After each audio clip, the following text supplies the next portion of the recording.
반갑습니다. 오늘 말씀의 제목이 예수님에 대한 예수님의 그 제자 중에 수석 제자인 베드로는 베드로서를 떼면서 베드로후서 3장 18절을 통해 우리에게 명령을 줍니다. 여기 보면 우리의 주이시며 구원자이신 그리스도 예수님에 대한 지식 안에서 자라라라고, 단순히 예수에 대한 지식 안에서 자라라는 명령이 아니라 그 예수가 바로 주라 불리는 하나님이시다를 밝힙니다. 그 예수가 바로 구원자로서의 역할을 맡은 그리스도라 불리는 하나님이시다를, 핵심은 예수는 하나님이시다. 특히 요한복음은 그 시작부터 예수가 하나님이심을, 예수가 신이심을, 예수가 바로 신이 사람 된 존재이심을 증거하는 책입니다. 요한복음은 그 시작부터 예수가 누구인지를 밝힙니다. 쭉 읽어보면 하나님이라 불리는 신이 사람 된 존재가 바로 예수임을 명확히 밝히는 책이 바로 요한복음입니다. 요한복음 1장 1절 그리고 3절 14절 말씀을 보겠습니다. 처음에 말씀이 계셨습니다. 그리고 그 말씀이 하나님과 함께 계셨습니다. 그리고 그 말씀이 바로 하나님이셨습니다. 말씀이라 불리는 하나님이 존재하구나. 근데 말씀이라 불리는 하나님 말고 다른 하나님도 존재. 왜? 말씀이 하나님이셨는데 말씀이란 하나님이 하나님과 함께. 그런데 3절 가봤더니 모든 것들이 그분에 의해서 만들어졌다. 만들어진 것 중에 그분 없이 만들어진 것은 단 하나도 없었다고 합니다. 그 말은 곧 말씀이라 불리는 하나님 창조자이시다 그 말이에요. 그런데 14절을 가봤더니 그 말씀이라 불리는 하나님이 사람이 됐다고 합니다. 인간이 됐다고 합니다. 그래가지고 인간들 가운데 거하셨다라고 되어 있습니다. 우리는 바로 이분이 예수라는 걸 알고 있습니다. 아, 예수가 바로 말씀이라 불리는 하나님이시구나. 이걸 증거하고 있습니다. 우리가 늘 말하기를 요한일서 5장 7절을 통해서 우리가 섬기는 하나님은 셋이 하나인 하나님이란 걸 압니다. 일명 삼위일체 하나님입니다. 분명히 세 분인데 한 하나님이라고 합니다. 그리고 각각을 구별하기 위해서 아버지 하나님, 아들 하나님, 영 하나님으로 부릅니다. 요한일서 5장 7절이 증거합니다. 하늘에서 증언하는 셋이 있나니 곧 아버지, 말씀, 그리고 성령이시라. 그리고 이 셋은 하나이니라 라고 되어 있습니다. 이게 바로 삼위일체입니다. 결국은 우리가 섬기는 예수는 말씀이라 불리는 하나님이십니다. 아들이라 불리는 하나님이십니다. 그런데 그 하나님이 사람이 되신 겁니다. 여기 제가 인쇄물에 별표에 인카네이션이란 영어 단어를 하나 적어놨습니다. 여기 인카네이션 할 때 가운데 CARNA가 바로 육체, 몸을 뜻합니다.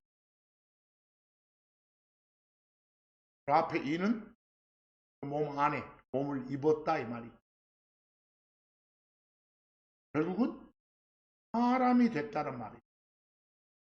이걸 한자와 한국말로 흔히들 썼던 말이 성육신 그런. 여기 육신은 성을 말하는 뜻의 육신이 아니라 그냥 육체, 몸을 말하는 그런 의미의. 앞에 성자는 이룰 성자 뭐가 되다 이 말이거든요. 하나님이라 불리는 신이 사람이 된 것, 이걸 성육신 그럽니다. 그리고 여러분과 제가 섬기는 예수님은 하나님이 사람 된 분입니다. 바로 예수는 하나님이십니다.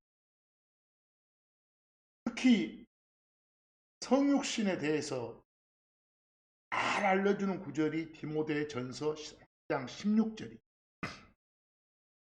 여기 보니까 둘째 줄에 하나님께서 육체 안에 나타나셨단 말이 나옵니다. 우리는 그분이 바로 예수란 걸 압니다. 결국 이 말을 달리 풀면 하나님이 사람이 되셨다 말이에요. 이게 바로 인카네이션, 성육신입니다. 그리고 오늘 주장하고자 하는 것이 예수는 하나님이시다. 예수는 신이 인간의 모습으로 이 땅에서 동정녀에게서 태어난 사람의 이름입니다. 예수는 하나님이 사람 된 바로 그 사람의 이름입니다. 요약하면 예수는 하나님이십니다. 여러분, 지금으로부터 약 2000여 년 전 어느 날 이스라엘의 베들레헴이란 도시에 예수란 이름의 한 애 아이가 태어났습니다. 근데 성경에 따르면 특이한 점이 남자를 안 적이 없는 여자한테서 태어났습니다. 우리는 그런 여자를 일컬어 동정녀, 우리말로 수처녀라고도. 근데 하나님께서는 그런 일이 일어날 거란 사실을 예수님 태어나기 수백 년 전에 이사야란 사람을 통해서 예언하셨습니다. 또 미가란 사람을 통해서도 태어나는 장소가 베들레헴이 될 거란 사실도 예언하셨다고 성경이 합니다. 더 나아가서 그 예언이 현실이 될 시점이 다 됐을 때도 여럿을 통해서 알려주셨다고 성경은 말합니다. 여기 누가복음 2장 8절하고 11절을 보겠습니다.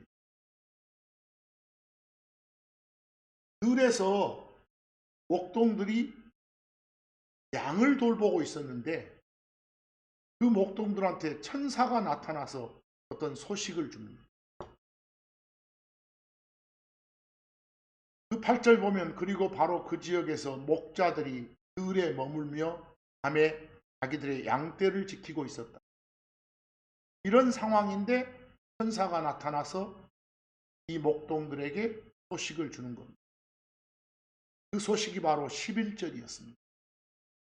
나타난 이날, 오늘, this day, 다윗의 도시에, 이렇게 말해도 베들레헴이랑 납니다. 베들레헴에 너희를 위하여 그리스도 주이신 구원자가 태어나셨느니라. 내가 말한 이 순간 이미 태어나 있다.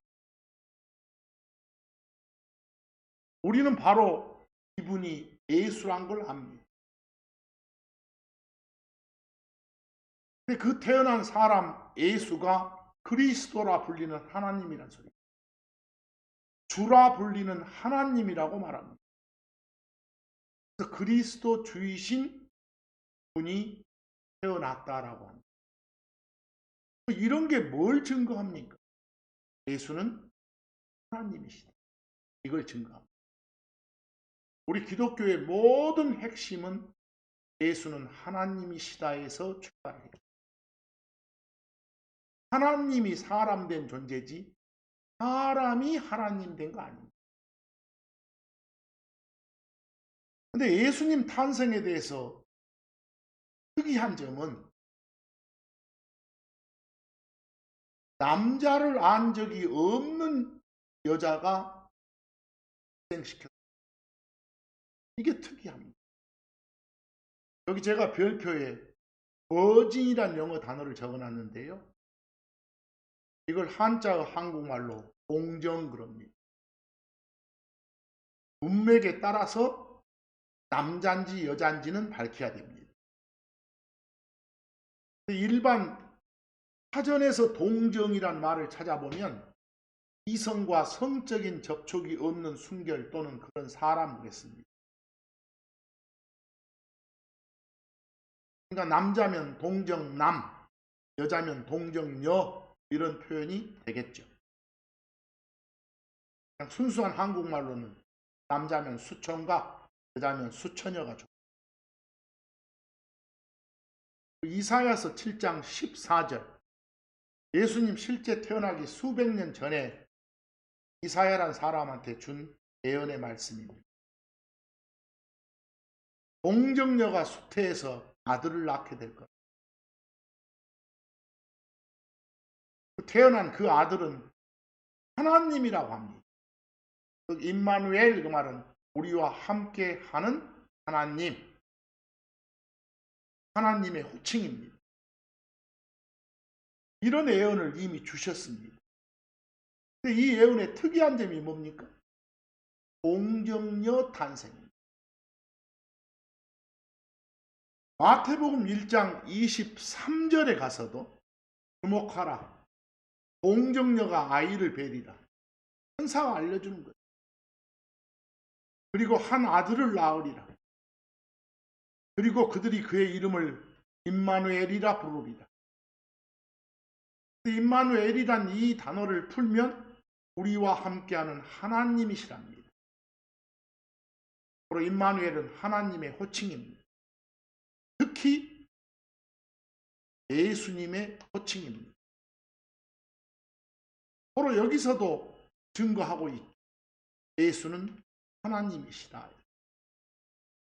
한 가지 참고적으로 제가 비교의 계시록 14장 4절 말씀을 옮겨놨는데요. 여러분, virgin 남자인지 여자인지 밝히라겠죠. 계시록 14장 4절에 나오는 virgin은 남자입니다. 그게 오해될까봐 프로 말씀하시죠. 이들은 여자들로 더럽힘 당한 적이 없는 자들. 이 말은 남자들이다 이 말이죠. 바로 거기에 나온 virgin은 동정남 이렇게 해줘야 돼요. 아시겠죠? 아니면 그냥 순수한 한국말로 총각들 이러던지요. 그래서 앞으로 성경 읽으시다가 virgin이란 단어가 나오면 동정녀냐 동정남이냐를 밝히시기 바랍니다. 둘 다 쓰이니까. 좀 더 가봅니다. 마태복음 1장 18절 예수님의 태어나심이 특이하다는 걸 알려줍니다. 이제 예수 그리스도의 태어나심은 이런 방식이었더라. 그 예수님의 어머니 마리아, 또 마리아가 결혼한 남자가 바로 요셉이죠. 근데 마리아가 요셉한테 시집간 후에 그 다음이 중요합니다. 그들이 함께 하기 전에 그 다음 주에 아이를 가졌다는 소리입니다. 이 아이가 바로 예수입니다. 근데 마리아와 요셉이 몸을 섞기 전에 태어난 아이입니다.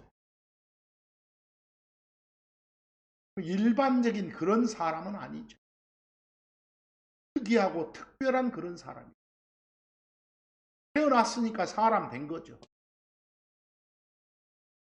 이미 밝혔지만 예수는 하나님이 사람 된 존재이십니다. 근데 여러분, 그 예수님을 낳은 마리아를 일부 종교에서는 계속해서 동정녀라고 부르는데 마리아는 예수 낳기 전까지만 동정녀입니다. 왜? 예수를 낳은 후에 요셉과 몸을 섞어서 다른 애들도 많이 낳았거든요. 그걸 증거하는 것이 마태복음 1장 25절 가보면 그녀는 마리아입니다. 그리고 그녀가 그녀의 맏아들을 내어놓기 전까지는 bring forth, 쉬움으로 표현하면 맏아들을 낳기 전까지는 그 말입니다. 여기에 예수를 일컬어 맏아들 그러지 않습니까? 첫 아들, 첫 번째 아들. 이 수식어를 붙였다는 것은 그 다음에 아들도 있다는 소리입니다. 근데 그 맏아들인 예수를 내어놓기 전까지는 그녀를 알지 못했더라. 요셉과 몸을 섞은 적이 없었다고 말입니다. 그게 바로 예수입니다. 바로 예수는 동정녀 탄생의 하나님이십니다. 하나님이 사람 된 존재가 계속 증거되고 있습니다. 마태복음 21장 21절에도 같은 말씀입니다. 그녀가 마리아가 아들을 내어놓으리라, 아들을 낳으리라 말입니다. 이름이 예수랄 겁니다. 예수란 이름 뜻이 백성들을 죄들에서 구해내는 그런 존재, 달리 표현하면 구원자 말입니다. 예수란 이름의 뜻이요. 한국 사람들도 한자어 한국말로 이름을 많이 지으니까 뜻들이 많죠? 그와 같습니다. 여러분 참고를 보면 어느 날 예수가 나사렛 지역 회당에서 설교를 합니다. 사람들이 설교 내용을 들어보니까 기가 막힌 거예요. 정말 하나님의 진리만 다 선포하고 있는 거예요. 깜짝 놀라서 자기들끼리 하는 말이 마가복음 6장 3절입니다. 아니 이 자는, 설교하고 있는 저자는 마리아의 아들 아니냐? 그리고 야고보와 요새 그리고 유다와 시몬의 형 아니냐?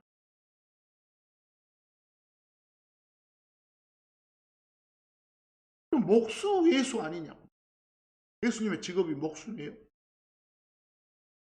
그리고 또 마지막에 그리고 그의 누이들이 우리와 함께 여기 있지 아니하며.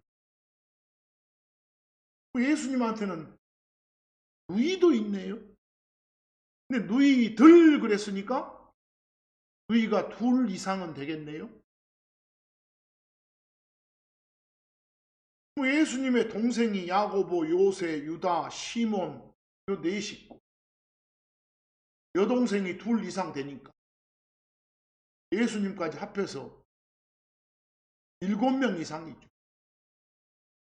근데 그중 맏아들인 예수만 어쩌고 동정녀 탄생이고 나머지는 동정녀가 아닌 상태에서 태어난 아이들. 그렇죠? 그러니까 계속해서 마리아를 동정녀 마리아라고 호칭하면 안 됩니다. 예수 낳기 전까지만 동정녀다 이렇게 정확히. 어찌됐건 여기까지 계속 우리는 증거하고 있습니다. 예수가 뭐다? 하나님이시다. 예수는 하나님이 사람 된 존재 말입니다. 그런데 금방까지 본 구절에서 마리아가 아들을 낳으리라. 또 마리아의 아들이며 이렇게 아들이란 말이 여러 번 나옵니다. 근데 여기서 한 가지 좀 짚고 넘어갈 게 있습니다. 여기 제가 별표에 영어로 son, son 그랬어요. 한국말로는 아들 그러죠. 여기 마가복음 3장 17절을 제가 옮겨놨는데요. 지금부터 잘 들으시기 바랍니다. 마가복음 3장 17절에는 그 예수님 따르는 제자들이 여럿 있는데 그 중에 야고보와 요한이 있어요. 야고보와 요한은 형제지간입니다. 그리고 그 야고보와 요한의 아버지가 세베대라고 나와 있습니다. 그래서 거기 보면 세베대의 아들 야고보, 세베대의 아들 요한 이렇게 나옵니다. 근데 그 야고보와 요한을 가리켜서 맨 끝에 천둥의 아들이란 표현이 나옵니다. 세베대의 아들 할 때 아들과 천둥의 아들 할 때 천둥은 막 급하고 요란스러운 특징을 갖고 있죠. 성격적으로 봐도, 특징적으로 봐도. 근데 여러분, 세베대의 아들 할 때 아들과 천둥의 아들 할 때 아들의 느낌이 확 다릅니다. 세베대의 아들 할 때 아들은 세베대란 아버지에서 출생된, 파생된 존재란 느낌입니다. 바로 수직, 상하, 종속의 느낌을 주는 아들입니다. 그런데 천둥의 아들 이 말은 천둥과 본질적 속성이 같은 존재란 뜻입니다. 그렇죠? 본질적 속성이 같은 존재. 바로 전혀 수직, 상하, 종속의 느낌이 없습니다. 수평하고 애등한 느낌을 주는 그런 아들입니다. 그래서 앞으로 아들이 나오면 어떤 수직적인, 종속적인 상하 관계를 알려주는 그런 느낌의 아들인지 아니면 수평 대등 관계로서 본질적 속성이 같다를 말하는 아들인지 구별하시기 바랍니다. 여러분, 우리가 섬기는 하나님은 세 분 한 하나님입니다. 각각을 구별하기 위해서 한 분의 호칭은 영, 또 한 분의 호칭은 아버지, 또 한 분의 호칭은 아들 그렇습니다. 예수님이 바로 아들이라 불리는 하나님이십니다. 그럼 그때 아들은 어떤 느낌을 주는 아들입니까? 영이라 불리는 분과 아버지라 불리는 분과 수직적, 종속적 느낌을 주는 아들이 아닙니다. 영이라 느끼는 하나님과 아버지라 불리는 하나님과 본질적 속성이 같다는 걸 말하는 그런 느낌의 아들이에요. 그렇죠? 앞으로 아들이란 말을 나오면 막 잘하시기 바랍니다. 맨날 여러분들이 세상에서 말하는 그 누구누구의 아들, 이런 느낌의 아들로만 갖지 마시고. 여기 출애굽기 4장 25절 보면 하나님이 말씀하십니다. 유대인들 음으로 여호와라 불리는 주께서 모세한테 파라오한테 전하라고 말씀을 주셔요. 그때 주신 말씀이 이스라엘은 당신의 아들이래요. 그런 아들은 수직, 종속, 파생된 존재, 이런 느낌을 줍니다. 그렇죠? 여호와 하나님과 관계가 요한복음 1장 12절 보기 바랍니다. 예수님, 그분을 받아들인 자들, 곧 그분의 이름을 믿는 자들에게는, 그들에게는 그분께서 하나님의 아들들이 되는 권능을 주셨도다 그랬습니다. 이때 아들 어떤 느낌 줍니까? 여러분과 저를 아들이라고 합니다. 하나님과 여러분과 저는 수직적이고 종속적이고 상하적인 그런 관계입니다. 흔히들 말하는 그런 느낌의 어떤 아들이죠. 일반적으로 어디 가서 하나님의 아들 하면 한국말적인 감각은 전부 다 어쩌습니까? 하나님으로부터 파생된 존재를 말하는 아들이라고 다 느낍니다.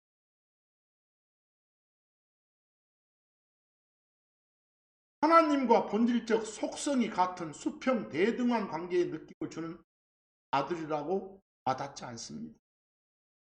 그렇죠? 근데 요한복음 19장 7절을 보기 바랍니다.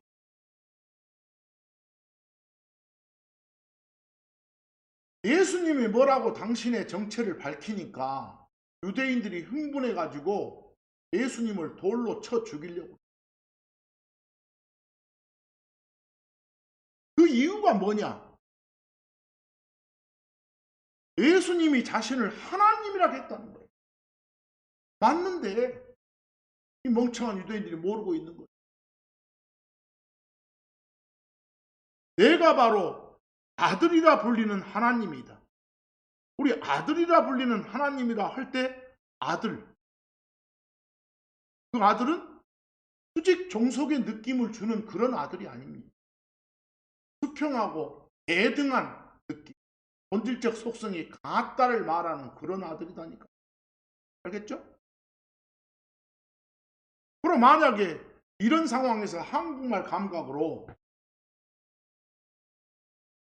나는 하나님의 아들이다 하면 그 말을 듣고 있는 유대인들도 그래, 나도 이스라엘 사람이니까 하나님의 아들이야. 근데 당신도 유대인이니까 하나님의 아들 맞지? 돌로 쳐 죽일 이유가 없습니다. 그렇게 시도할 이유가 없어요. 근데 뭐라 하니까 나는 영 하나님 아버지 하나님과 본질적 속성이 같은 수평하고 대등한 관계인 아들이라 불리는 하나님이다. 이렇게 말하니까 흥분하고 돌로 치려고 했죠. 알겠죠? 그래서 거기 요한복음 19장 7절에 나온 아들은 그런 느낌의 아들이라는 거예요. 본질적 속성이 같다는 느낌을 주는 아들이에요. 마태복음 16장 16절에 그 베드로가 예수님을 앞에 두고 고백하잖아요. 당신께 없어는 그 그리스도이시고 아들이시며 살아계시는 하나님이십니다.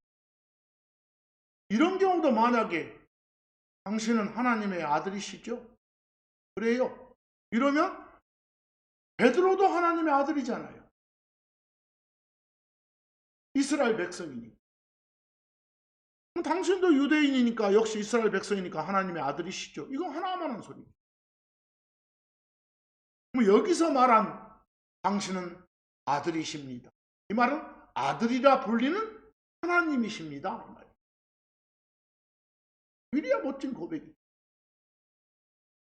여기까지 말씀할 때 주의사항은 뭐라고요? 야, son, 아들 이 말 나오면 상당히 주의를 해야 되겠구나. 금방 요한복음 19장 7절에서 맨 끝에 영어를 보시면 The Son of God 그려졌어요. 여기 The Son of God 할 때 사이에 있는 전치사 of를 잘 분석하셔야 됩니다. 어떤 관계, 속함을 말하는 그런 전치사 of인지 아니면 equal, 동격을 말하는 전치사 of인지 파악을 잘 하셔야 됩니다. 여기 제가 별표에 The Son of God을 옮겨놨는데 이건 여러분 한국말로 하나님의 아들 이렇게 번역할 수도 있고 아들 하나님 이렇게 번역할 수도 있습니다. 그런데 하나님의 아들 하면 10중 8구 어떤 느낌이 듭니까? 우리가 천둥의 아들 하면 금방 느낌이 오해되지 않고 와지거든요. 천둥과 본질적 속성이 같은 존재를 말하는 아들이구나 이렇게요. 그렇죠? 이상하게도 한국말은 하나님의 아들 하면 그런 느낌이 안 와요. 잘. 어떤 출생된 파생된 느낌을 주는 아들로 여겨져요. 그래서 앞으로 더 Son of God은 파생된 느낌, 출생된 느낌을 주는 상황이면 하나님의 아들 이렇게 표현하고, 예수를 가리킬 때는 본질적 속성이 같단 Son이니까 아들 하나님, 아들이라 불리는 하나님, 아들 곧 하나님 등으로 표현합시다. 오해를 없애기 위해서. 물론 어디 가서 뿌득뿌득 우기면서 예수는 하나님의 아들이요. 근데 지금 말하는 아들은 본질적 속성이 같단 느낌을 주는 그런 존재로서의 아들을 말해. 이렇게 설명하면 되겠지만 매 순간마다 그런 설명하면 얼마나 시간 많이 걸리겠어요. 여러분, 예를 들어서 베드로는 더 Son of God이다. 한국말로 뭐라고 하면 편해요? 베드로는 하나님의 아들이다. 여러분과 저는 더 Son of God이다 말은 나는 하나님의 아들이다. 이런 바로 파생된 존재로서의, 출생된 존재로서의 아들이라는 느낌 그냥 오지 않습니까? 그러나 예수 말할 때는 어떻게 하자고요? 예수는 더 Son of God이다 할 때는 예수는 하나님의 아들이다 하면 거의 대부분 이인자 이런 느낌, 종속존재 이런 느낌 갖는단 말입니다. 근데 그런 느낌의 아들이 아닌데 앞으로 예수는 더 Son of God이다 할 때는 예수는 바로 아들이라 불리는 하나님이시다. 아들 하나님이시다. 이렇게 하자는 소리입니다. 아버지 하나님, 영 하나님과 구별하기 위한 호칭이다. 그 표현 잘 합시다. 이왕 말이 나왔으니까 여러분 한 가지 제가 거기 별표에 독생자를 적어놨습니다. 독생자 많이 들었죠? 어디 한번 정의하면 독생자가 뭐예요?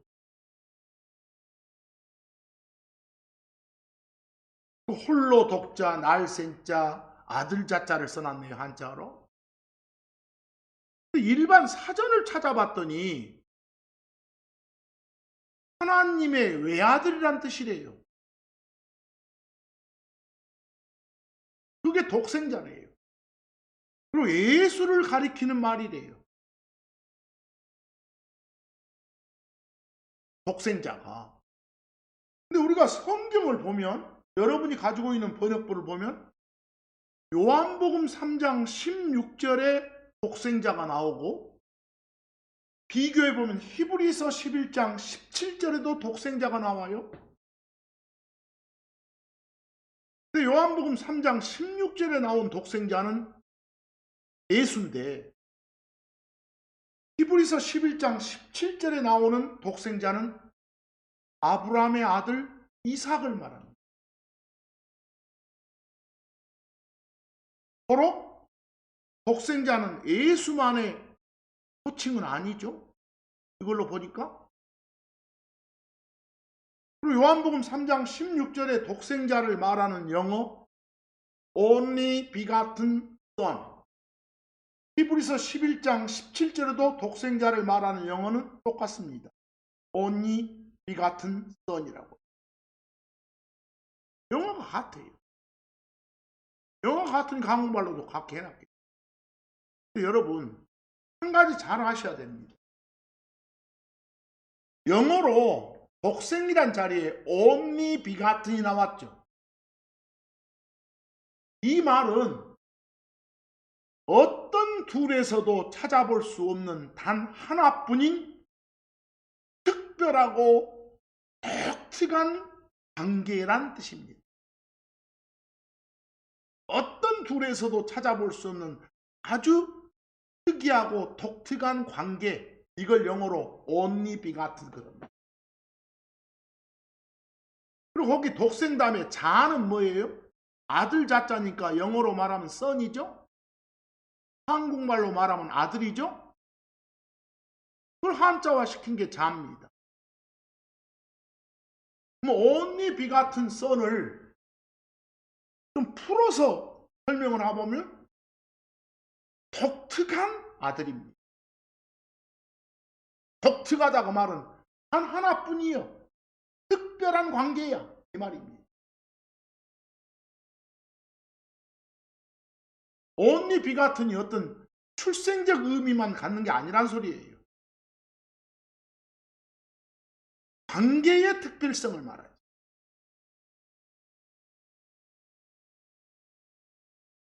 예를 들어서 여러분, 이삭은 아브라함한테는 이삭이라는 아들만 있었던 게 아니에요.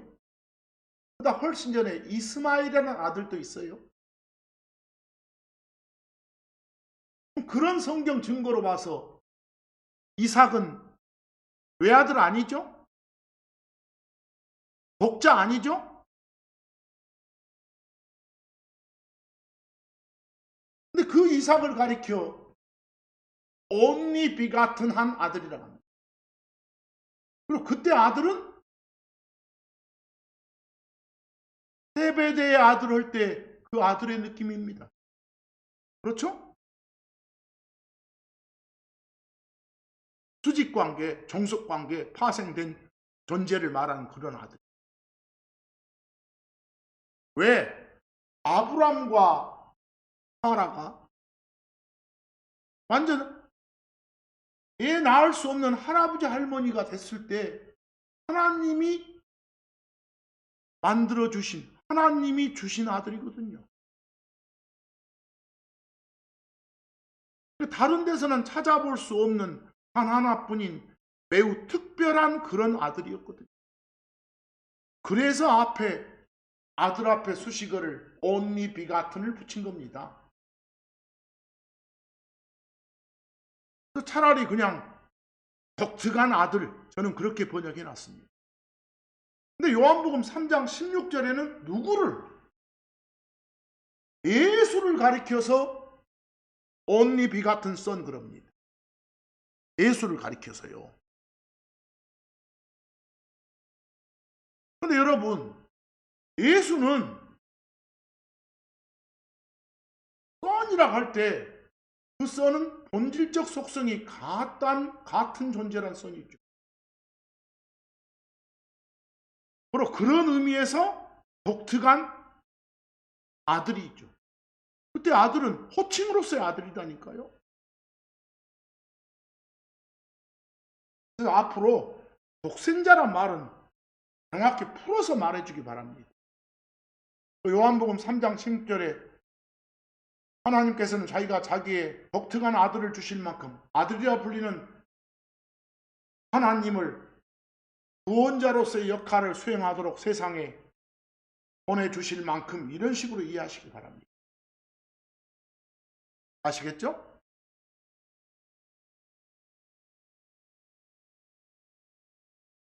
우리는 계속해서 예수가 바로 하나님이심을 증거하고 예수가 하나님이시다를 증거하는 구절들이 성경에 수두룩합니다. 이제 한 가지 더 밝힙니다. 거기 제가 별표에 resurrection을 적어놨습니다. 보이신가요? 부활입니다.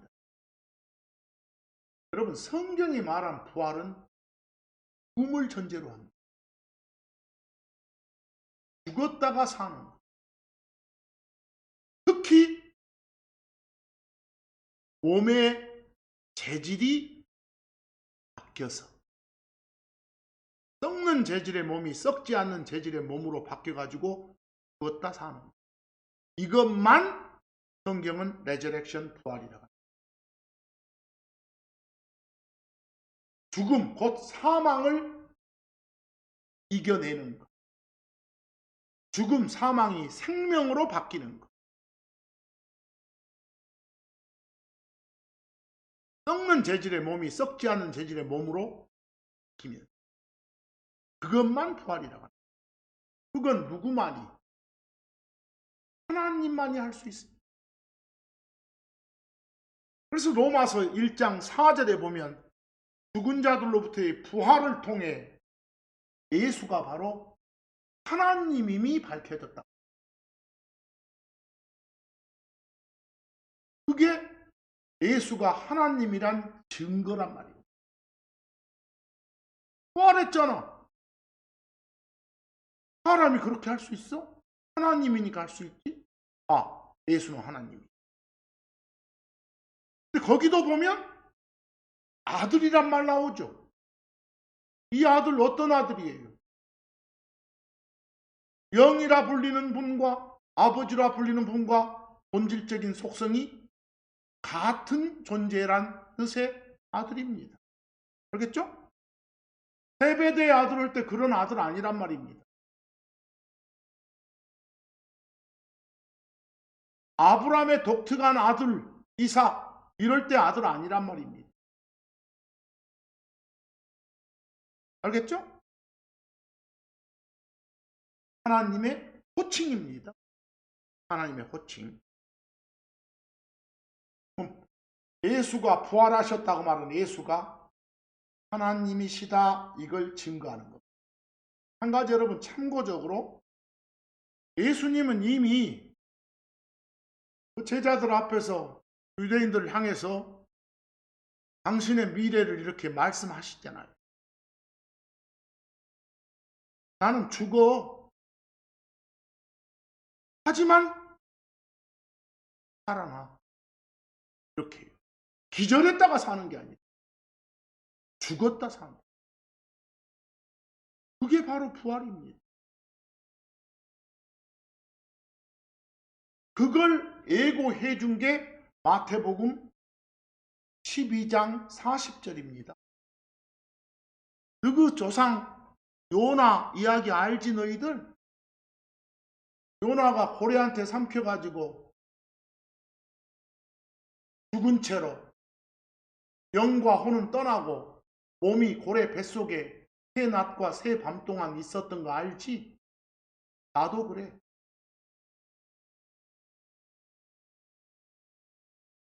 요나가 죽었었다. 그러나 나중에 살아서 니느웨 가서 말씀 선포하고 다녔다. 이게 역사거든요. 역사적 사실이거든요. 그럼 고래 뱃속에서 요나가 죽었다 이 말은 뭔 소리예요? 요나의 몸은 그 자리에 있고 영과 혼은 떠났다 이 말이지. 그게 죽은 거니까. 그러죠? 그러면 요나의 몸이 있는 그 고래 뱃속은 무덤에 해당되잖아. 그렇죠? 무덤에. 그거 그랬던 거 알듯이 나도 그래 나도. 예수님 하시는 말씀입니다. 그럼 나도 십자가 사건 후 죽어가지고 몸은 무덤에 있어. 땅속에 있다니까. 몸은 영과 혼은 떠나지만 그와 같이 될 거예요. 하지만 그걸로 끝나지 않아. 사흘 후에 하라. 일어나. 이런 말들 자체도 예수 자신이 뭐라는 거. 하나님이시라는 거 알려주는 거예요. 그게 바로 참고에 나온 마태복음 12장 40절입니다. 요나가 새 낮과 새 밤 동안 고래의 배에 있었던 것처럼 사람의 아들이 나도 그와 같이 새 낮과 새 밤 동안 땅속에 있을 것이기 때문에 고래 뱃속에서 요나는 죽어 있었어요? 살아 있었던 거 아니에요? 마치 요나의 사례를 들어서 나도 그래 했는데 요나가 고래 뱃속에서 살아 있었다면 예수 자신이 죽음을 경험할 리가 없단 말이 되잖아. 우리는 성경을 통해서 십자가를 통해 죽었다는 거 알잖아요. 그러나 사흘 후에 일어났다는 것도 알잖아요. 왜? 하나님이시니까 그런 일을 할 수 있었고. 부활도 예수가 하나님이심을 증거하는 거예요. 자신 있게 말할 수 있어요. 예수는 하나님이시다. 좀 더 보충 구절 보면 마가복음 16장 9절에 이제 예수님께서 주의 첫날 일찍 일어나신 후에 거기 예수님이 일어나셨다 이 말이 바로 부활하셨다 그 말입니다. 근데 부활하신 날이 주의 첫날이다 그랬으니까 주의 첫날은 요즘으로 말하면 일요일 날 말이에요. 일요일 날. 성경적으로 보면 17일 날 말이에요.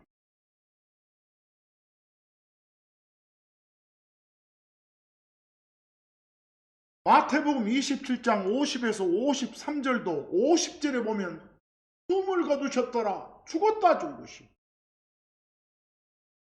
몸은 땅에 두고 영과 혼이 떠났더라 이 말이니까. 그게 숨 거둔 거니까. 죽었더라니. 이게 죽음이에요. 그런데 저 53절 끝에 가보니까 그분의 부활 후에 그랬잖아. 살았단 말이지. 죽었다. 바로 이런 말씀들이 증거한다고. 예수가 뭐라는 거. 하나님이시라는 거. 하나님이시라는 거. 특히 마태복음 27장 50에서 53절은 독해 잘 하셔야 됩니다. 우리 예수님을 가리켜 부활의 첫 열매라고 해요. 부활을 시작하신 분이에요. 그럼 나중에 여러분과 저도 예수님이 부활시켜줘. 알겠어요? 예수님이 부활의 시작이시오. 부활의 시작자는 예수님이에요. 예수님 전에 부활한 자는 없어. 예수님을 따라서 부활하는 거예요.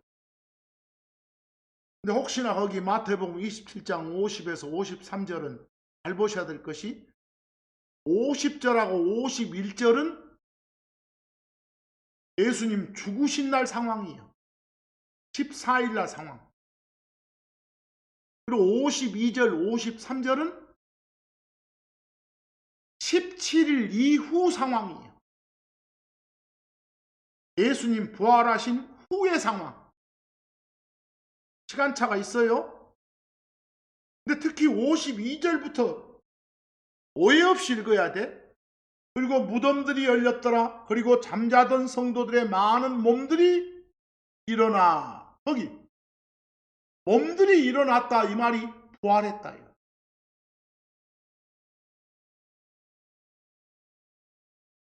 부활해가지고 그 성도들이 무덤들에서 밖으로 나와. 그리고 도시 안으로 들어가서 사람들한테 보여. 이 말이 나왔어. 근데 이 일은 그 다음이 중요해. 그분의 부활 후에 그러하였더라고요. 그럼 거기 뭐가 먼저고?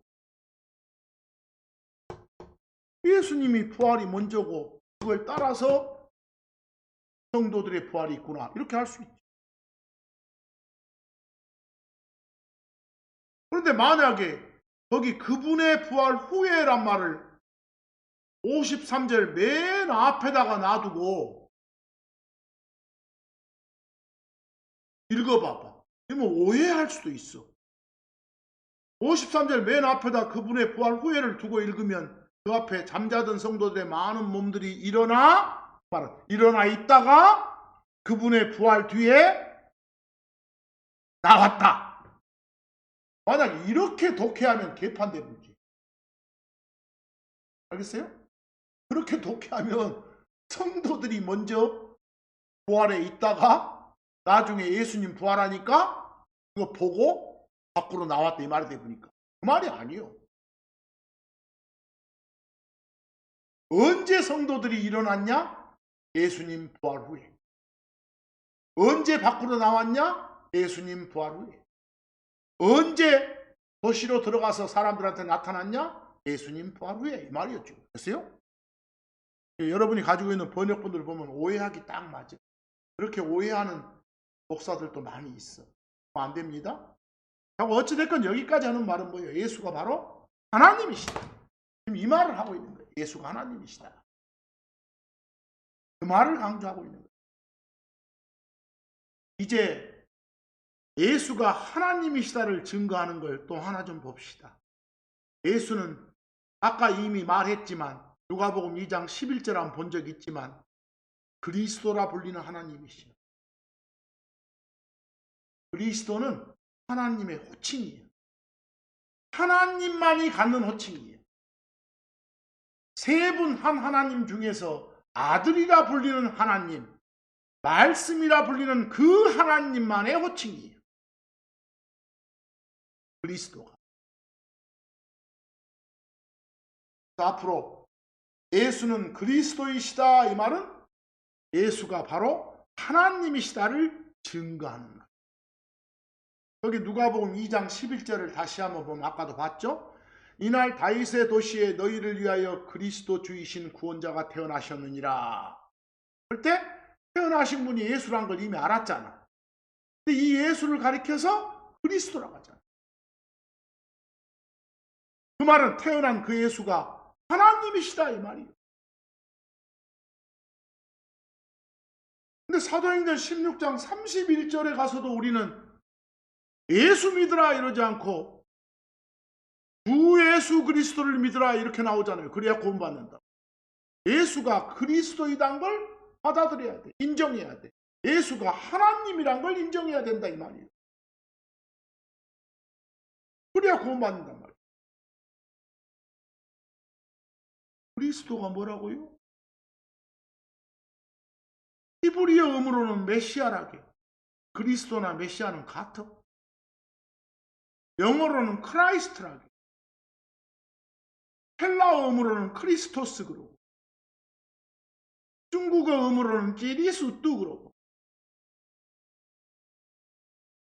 그걸 말하는 한자를 한국식으로 읽으면 기리사독. 한국 사람들은 워낙 바쁜 백성이라 리사 빼불고 기독 이렇게. 기독이란 말은 그리스도란 말이에요. 아까도 말했지만 예수는 그리스도라 불리는 메시아라 불리는 뭐다? 하나님이시다.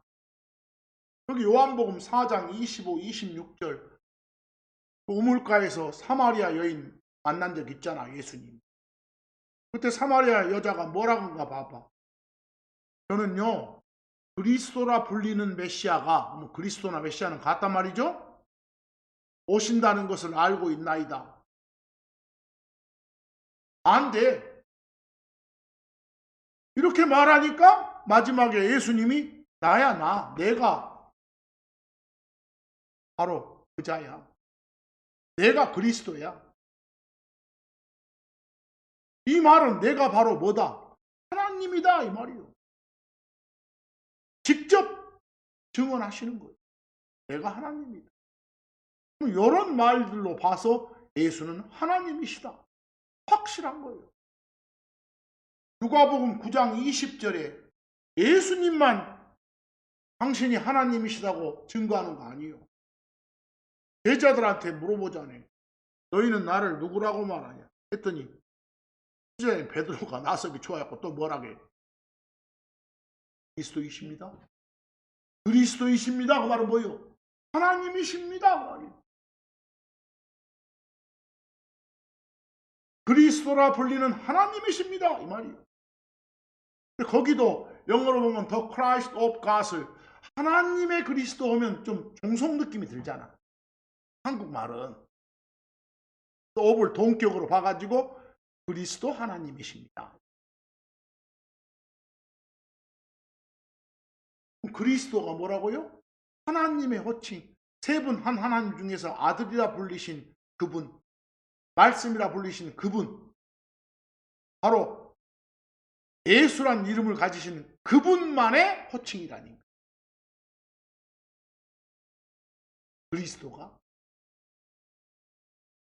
구원자로서의 역할을 맡아 사람 대신 하나님, 이걸 그리스도라고 합니다.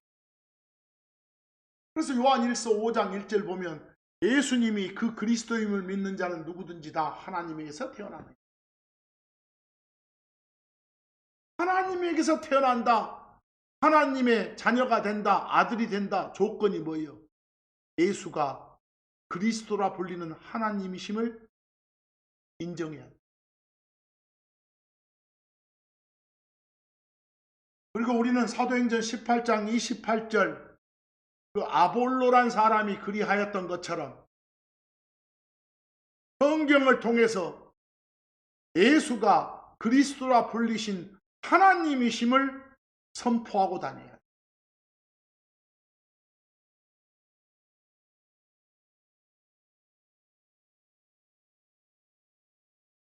마지막으로 요한복음 3장 17절 거기도 아들 나오죠? 아까 말했죠? 아들 하면 느낌 잘 갖자고? 대부분 말하는 아들은 세베대의 아들 할 때 그런 느낌의 아들이에요? 2인자 수직 종속 느낌? 그럼 어떤 아들도 있다겠어요? 본질적 속성이 같은 다른 존재란 뜻의 아들도 있다겠죠. 특히 예수를 아들이라고 할 때 그런 아들이라고. 알겠죠? 하나님께서 자기의 아들을 세상에 보내신 것은 그랬어. 이때 아들이 바로 아들이라 불리신 하나님, 아들 하나님.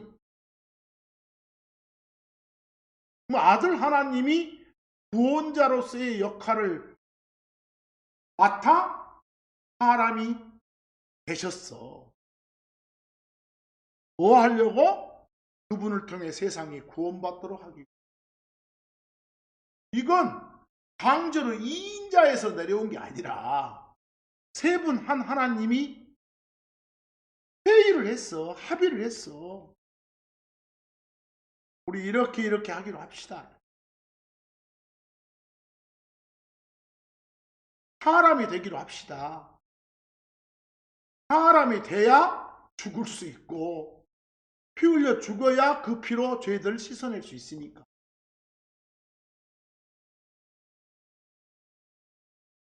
누가 사람으로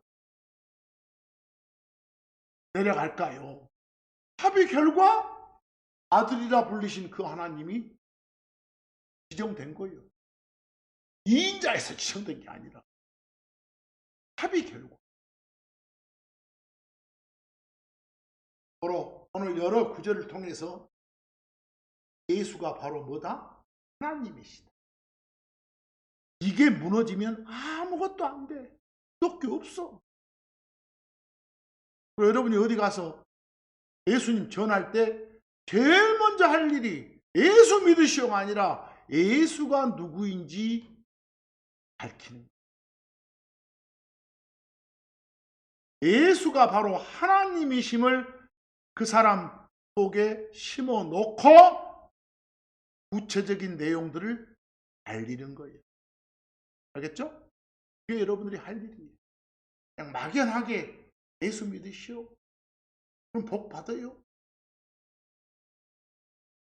지금 여러 주간에 걸쳐서 결국은 예수에 대해서, 예수에 대한 지식에서 자라나겠으니까 예수가 누구인지에 대해서 밝히고 있습니다. 또 며칠 있으면 또 크리스마스 해가지고 예수님 탄생을 기억하고 기념하는 날을 하게 해서 세상이 떠들썩하죠. 또 그런 날 하루 잡아서 이렇게 기억하는 건 괜찮겠죠. 그러나 여러분과 저는 성경에서 그렇게 해라라는 명령이 없어서 안 하는 겁니다. 그렇게 기억하고 기념하는 사람들을 탓하지는 마시고 오히려 그걸 통해서 예수가 누구인지 더 정확하게 전하는 여러분과 제가 되기를 소망하면서 오늘 말씀 여기서 마칩니다.